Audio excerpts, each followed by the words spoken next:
Half an orange. Mama slipped into bed with me every night, moving slow and breathing careful, hoping not to wake me up. But her train engine snores always roused me when she finally relaxed. I didn't mind, though. Her snores reminded me she was alive and watching close, and her lumpy body, bony and curvy in discordant places, kept me warm under the thin blanket we shared. I'd count her snores, staring up at the bare planks overhead, till my eyes drifted shut again, and I dreamed of friendly ogres and storms that brought rain and harvest. I'm a real person now, of course. Poor children aren't real, not in the way that ordinary people are. They exist on the edges of other folks' perceptions of themselves, fairy tale creatures who look like Orphan Annie or Tiny Tim or Oliver Twist. Gracefully dirty but so sweet-natured. Dear Tinkerbells just waiting for someone, anyone, to clap their hands and render them sparkling in a light on the wind. The gnarled and twisted, angry and irreverent, uncertain and ill-defined, frightened and defensive, ugly and defective. They lie strewn on the widdershins, unacknowledged and unnamed. But I'm a real person now.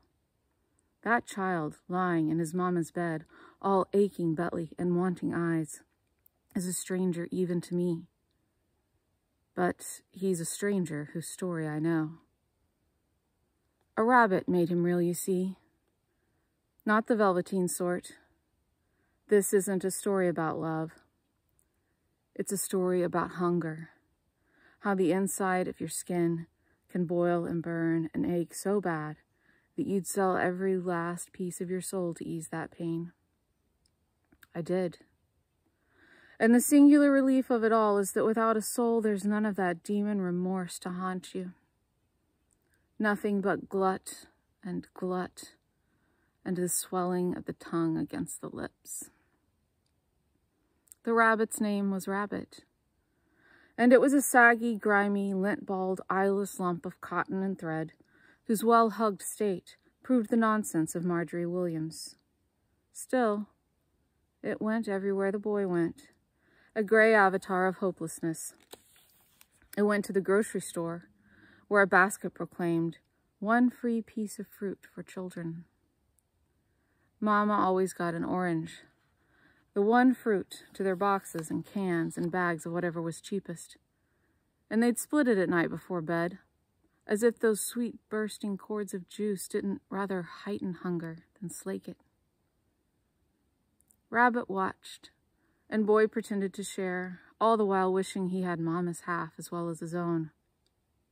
Under the sheet later, Rabbit would whisper in his ear, "Why she eat your fruit? You're so hungry. This whole room smells of orange now. Can't you just taste it?" But the boy didn't taste anything. He lay there in the dark and hugged his belly, wanting. At first, he tried to hush up Rabbit when it talked. Rabbit never said nothing nice after all. But he got too tired to always be hushing Rabbit. Eventually, he got used to the sharp, sly voice. It was easier to listen than to fight. It was just an ordinary day, the day the boy who became me became real. Grocery day, with Mama counting up numbers out loud and saying no and no and no to everything the boy wanted. One orange, carefully hoarded up in Mama's pocket for sharing that night. "Half an orange," grumbled Rabbit. "Fruit's for children. Sign says so. Why she gotta always be stealing half your orange?" Walking home, plastic bags swinging from Mama's elbows, cold wet snatching at his ankles beneath too short jeans, Rabbit muttering in his ear all the way. Mama humming under her breath as she waited for the crosswalk sign, his elbow fast in her raw-boned hand, cracked and red from cleaning chemicals.